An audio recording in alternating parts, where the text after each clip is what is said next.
Coming up on Let's Talk Life with London. Hi, everyone. Welcome back to Let's Talk Life with London. This episode is really exciting. I'm so excited for you guys to tune in. You know her as Mrs. Universe, but that's just one of her many titles.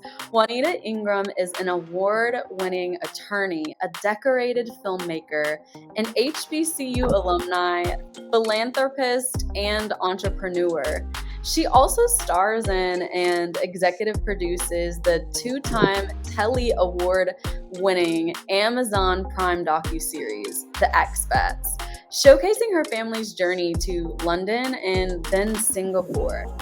Service is the fabric of Juanita's success, and she continues to break barriers and cultivate ways to be the voice of people in all walks of life. So I am so excited to have her here with us today. Hi, Miss Juanita. Hello. Thank you so much. I'm doing well. How are you?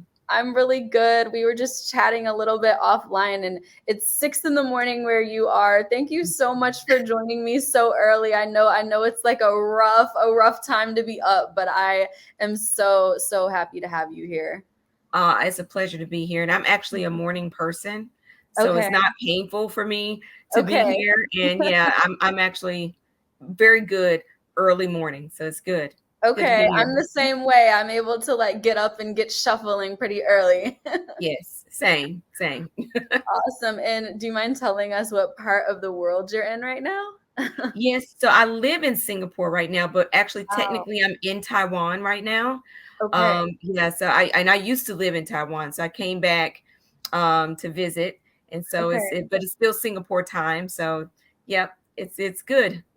I'm excited to hear more about that. I have a lot to ask you about that journey that took you over there, but I want to talk about everything you're managing and juggling in your life right now. You have so many titles in real life outside of your Mrs. Universe title, which is so, I'm sure, comes with so much responsibility. How do you manage everything so well? You know, I tell people all the time, it is not about work-life balance. There's no such thing. I hate the term. For me, it's all about prioritization. And you have to prioritize before the opportunity comes. So when I thought through even competing, I thought about, well, what would a successful year look like? You know, I am a mother of two. I am married, because people make grand assumptions like, well, surely she doesn't have a man. You know, she can't do all this and be married. She can't do all this. But I have two children who are teenagers now. And it's all about prioritizing. And, you know, because work-life balance, that means everything is equal. Nothing's ever going to be equal to my family. So going into it, I know my priorities and what they are. It makes it so mentally that it's easier for you to say no. It's easier for you to say yes to the things and prioritize them. But when you say no, you don't feel like you're missing out on anything. Because your priorities set the tone. I am really good at time management. I think going through law school and having a graduate degree, all of those things taught me time management. So it's really important. I live by my calendar. I wake up every day. If it weren't for that, I wouldn't know where I'm supposed to be. But I have a really good team around me. So it takes a team at this level. And as women, sometimes for us to raise our hand and say, I need help. Someone help me, and to concede that you do need people around you that can be that support. Yeah, no, you're completely right. And I guess just so we have an idea of even just starting with those priorities, like you mentioned, for you, given everything that you do, what are some of those top priorities that then everything else trickles out under?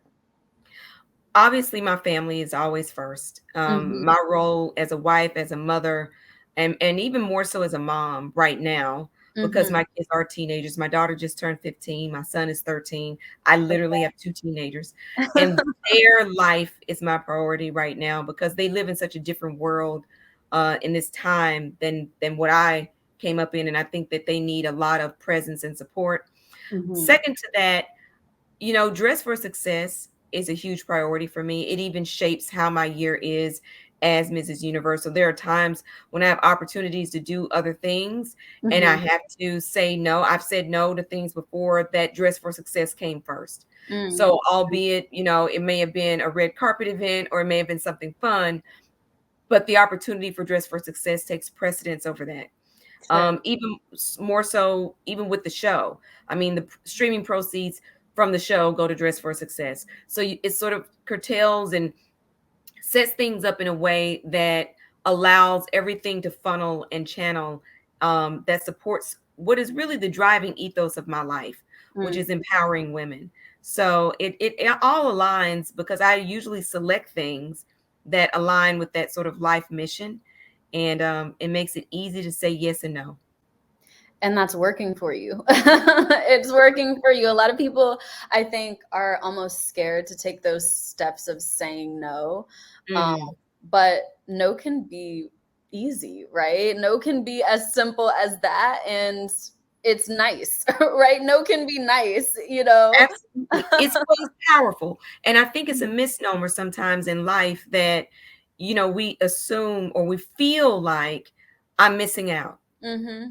If someone asked me what I would say to my like 18-year-old self, and Mm-hmm. I would be adamant that this idea and concept that you are going to miss out on something is a lie. 10 years ago, almost 11 years now, because I'm almost at the end of my reign. Now I only have like 3 months left. The year went by so fast. It But did. 10 years ago, I went to Mrs. Universe and I didn't win. I won the online vote. It was like 1.4 million people. I still have the video. Like Wow. 1.4 million people voted, and I won like People's Choice out of a million something votes. But then they didn't even call me to the top 15. And in that moment, I thought to myself, "Oh my gosh, my pageant career is over. I've Mm. lost out." But then 10 years later, and at that, and I go into that in this new documentary that I'm working on as to why that all played out the way that it did, because people don't know sometimes too that pageantry is a business and you have different owners. Had I Mm-hmm. won 10 years ago under a different system, under a different owner, it would have been horrible. But waiting Mm-hmm. 10 years later, you would think that, oh my gosh, that's a long time to wait. My Mm-hmm. year is absolutely perfect. My Wow. directors are the most amazing people. I've had the most amazing year, and I would not have had this year had Mm-hmm. I won 10 years ago. So even in the delays, even Mm. what seems like in the denials, I've lived long enough to through too many things. I've had the most beautiful experience this year, and that would not have happened 10 years ago. So Wow. even when things like that happen, I just know that I'm always in the right place, always at the right time. Even in a denial, it's still right. Absolutely. I believe the same thing. And I think too, even if the environment isn't right, it could even be that at that time your Mhm. mindset isn't where it needs to be. Like for instance, I'm sure you seem to have such a strong mentality and strong mindset, but there Mhm. are some times when we can't see the brighter side of things, or we want something so bad that it's so hard to say, well, maybe it's not the right time. And a Yeah. lot of times I think we use maybe, oh, it's not the right time, or oh, it's just not the right season. And we don't take accountability and say, you know what, maybe I'm not the right person just yet to Absolutely. hold what I really want. And it's not that I can't have it. It's not that God doesn't want me to have it. It's just, I need to be the person to actually like be present in this also, like Mhm. be present, want this for the right things, and also have everything else aligning as well. It can't just be, I want this and it ends there. And so it sounds like even in those 10 years, you were able to not only keep your faith and your hope that, this can happen, even if it's 10 years, which is a long time. I'm sure just to endure that time is such a long time period. But for you to sit here and say, despite the 10 years, you had such an incredible experience. It makes it all worth it. Sometimes like people might be ashamed of, the journey of Yeah. not just being like, hey, I popped up one day and it happened, so I appreciate Right. you being transparent about that. Take me back a little bit to the beginning. How did you end up here? Yes. Well, and here is so layered for me. Yes. I love it. Give me all the layers. I love it. Right. Me as a lawyer ending up here, I always wanted to help people. I Mm-hmm. knew when I was in the 8th grade that I wanted to help people. And I was in high school, I was in a mock trial team, and figured out that I had a skill for becoming a lawyer. And lawyers, despite our bad rap sometimes, we really just problem solve. That's why sometimes lawyers make the best producers. There's a whole society of us. Black Entertainment Sports Law Association, had to remember the mnemonic. But we're really a bunch of lawyers turned producers, turned filmmakers, because there's that creative side. I started out in theater Okay. when I was 9. So my mother is a musician. I blame my parents for this right brain, left brain conflict. My dad is a CFO, retired at a university. My mother is a musician. She plays every instrument. It's totally their fault. This Oh. whole balancing thing my mom started me out in theater when I was 9. And I remember standing on stage after a performance at the Tivoli Theater. And I'm from Chattanooga and Tennessee. And I Okay. remember standing there. I was just talking to a director in London about this experience too, because I just got cast for something there. And he was like, you do so much. I'm not sure that if this is something you would really want to do. And I'm like, actually, it was my first love. And it was, but Wow. I didn't know how to balance it. So I just shoved it down and started adulting, and, went and got a good job and went to law school because I like helping people. But I think through film and art, that's what we do it for the world and the society. Art Mm-hmm. has always been a catalyst of the ability to deal with issues and subject matters that the world is not ready to deal with. And Mm-hmm. as an advocate, as a lawyer, I always wanted to be the person representing people that didn't have a voice or that needed my assistance or my help. So I did all of that for quite some time. I got married, started having kids. But the first time I left America was my honeymoon. And I told my husband, I'm like, I've been praying and I really feel like God is going to give us this international life. I think our honeymoon should be out of the country. And everybody at the time was like, oh, go to Florida, go to Punta Cana. And I'm like, I think we need to leave the US territory. So we did that. And then my husband's job promotion is what drew us to London.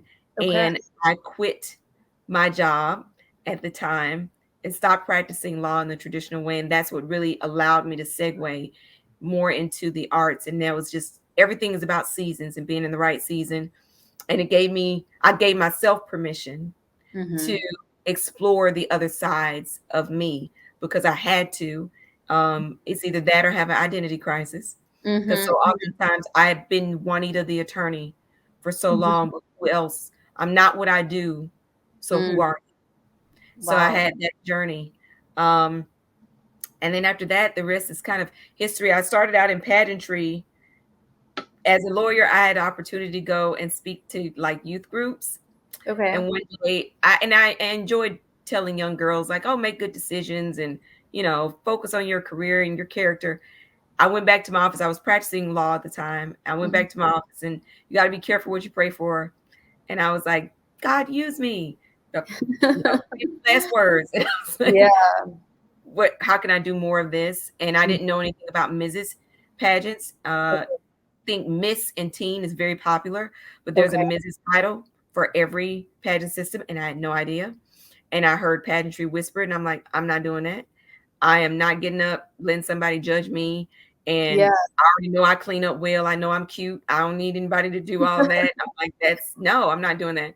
And Right. it was a humbling factor to it. Like, if the words coming out of my mouth mean more because I have on a crown and a Mhm. rhinestone encrusted sash for the sake of empowering young girls to know that intelligence is beautiful, that their Mhm. character is beautiful, that internally what wins the crown is intelligence and wisdom, and all of that is what matters. And also, I'll be totally transparent, for the sake of my Blackness, setting Mhm. a standard of aesthetics.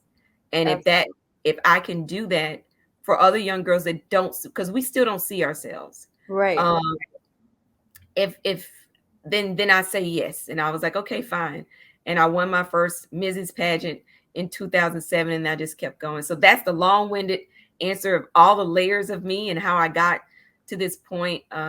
Was just making the decision to sort of rise above the mediocrity of life, Mhm. and to believe that I can feed all of the different avenues and aspects and lanes in my Mhm. life in the right season.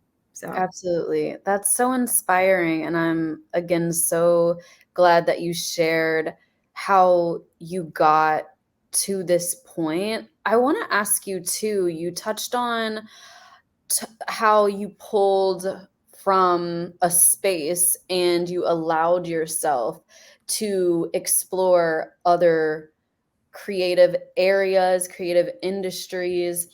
Where did you pull from inside of you or in your mental mm, that allowed you to say, I can be multifaceted. I can do anything I put my mind to, and not just be one dimensional yeah. or, in one lane and only stay there. Where did you Mhm. pull from to, I guess, talk yourself into that?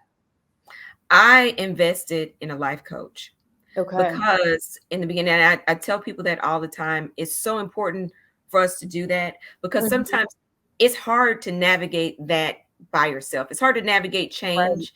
It's hard to navigate the change in seasons in your life. Mhm. Um, I had a lot of narratives coming at me from various groups and various people.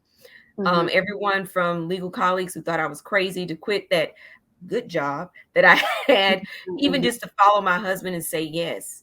Yeah. Um, and knowing that in the bigger picture for my family, that it was better for us, and that also that there was something that I already knew was there for me, because I'm the one that I had the feeling that that was going to happen.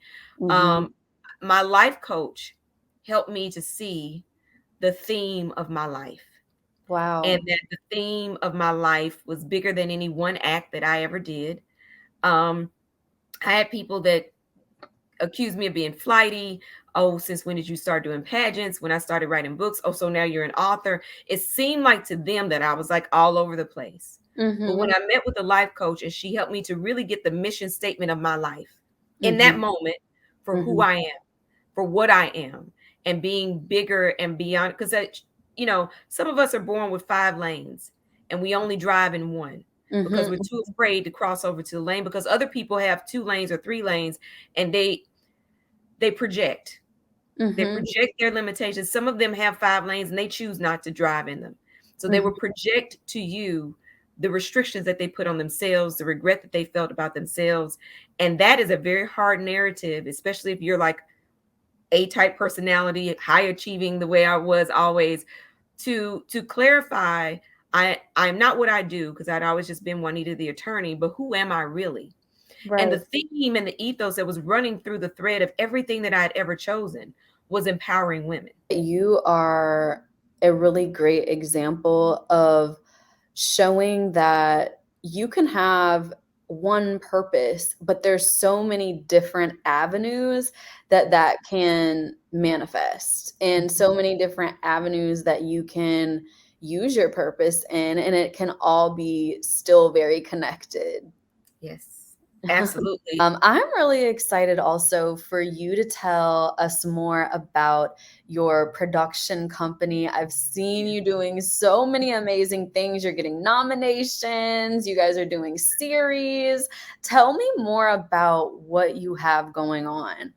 Yes, I'm Purpose Production is it's actually a nonprofit production company. It's a 501(c)(3), Okay. and our mission and ethos, that what we strive on, is telling those marginalized stories, the stories that otherwise you wouldn't be able to hear or see, and really empowering women along the way, both above the line and below. So both as actors and also as producers, writers, videographers, we're very intentional about giving women opportunities. And again, telling the stories that you wouldn't otherwise hear.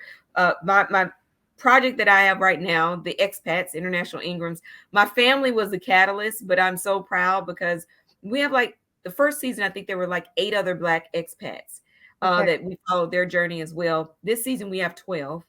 Okay. And, it's all about the journey of being Black and abroad. How did they get there? What does that really look like? As a storyteller, you always want to look for the story that hasn't been told.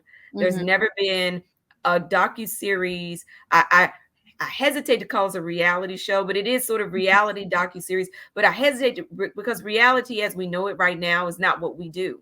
Yeah. Um, especially for Black led cast, and being intentional about changing how Black led cast unscripted shows are handled.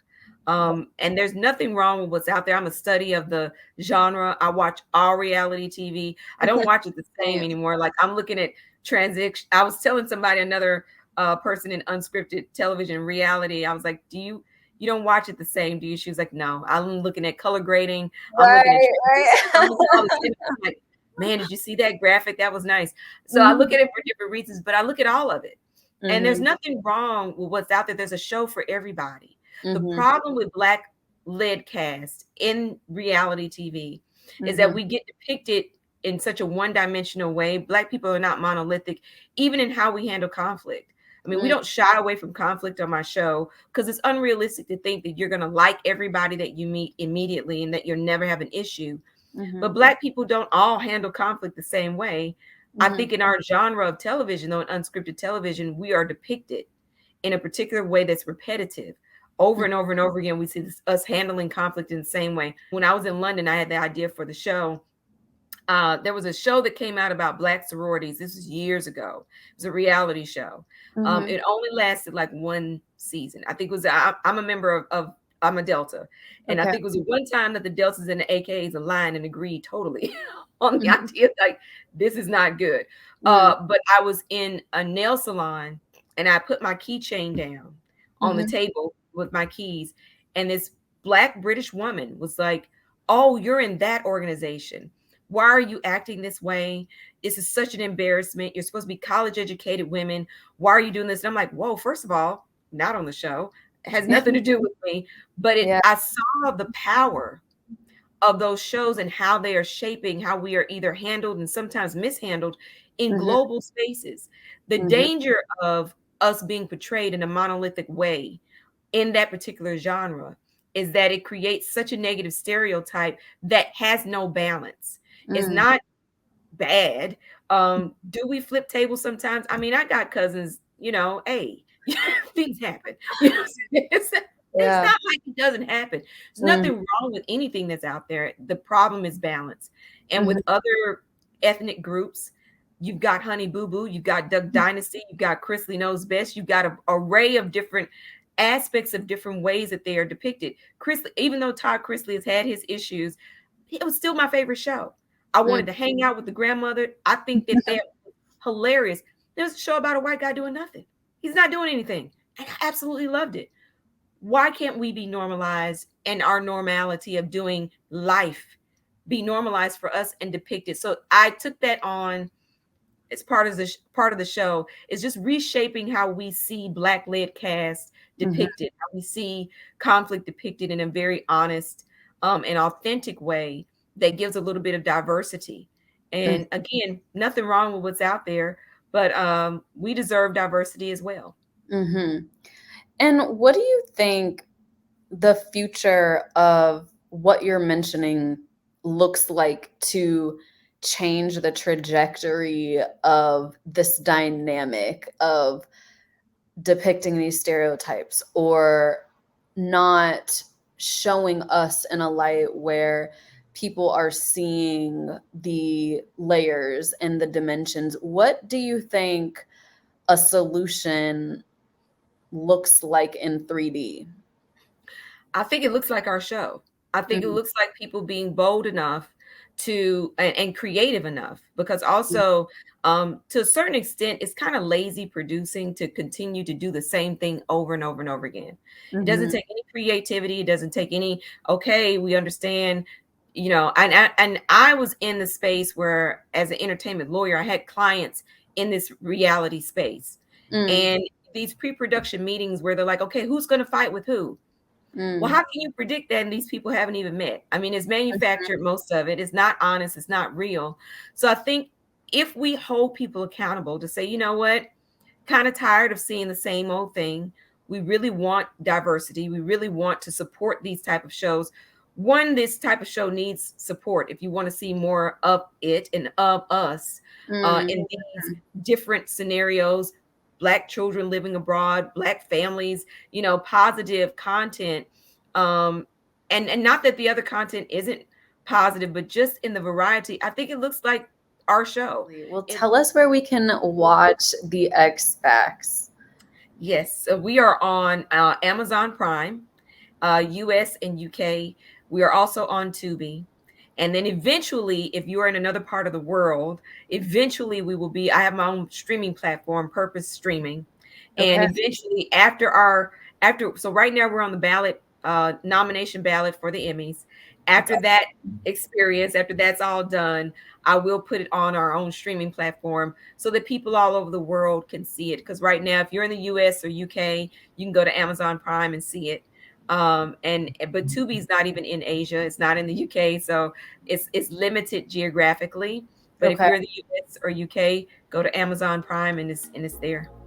Awesome. Well, Miss Juanita, thank you so much for this chat. Congratulations on everything that is happening out of you walking in your purpose and being fearless and so dynamic. And I am so inspired by you, your work, and everything that you're doing. And I really appreciate you joining me on my platform. I appreciate you. I appreciate you creating this platform so that Thank people like myself can come and share. So thank you for all that you're doing in this space. I really appreciate it. So thank you. And thank you for having me. Absolutely. And come back anytime. Will do. Thank you so much, everyone, for watching this episode of Let's Talk Life. Make sure you stream the X-Facts and also support, follow, like, subscribe to Juanita Ingram's social media channels. I will link them all in the description below. Until next time,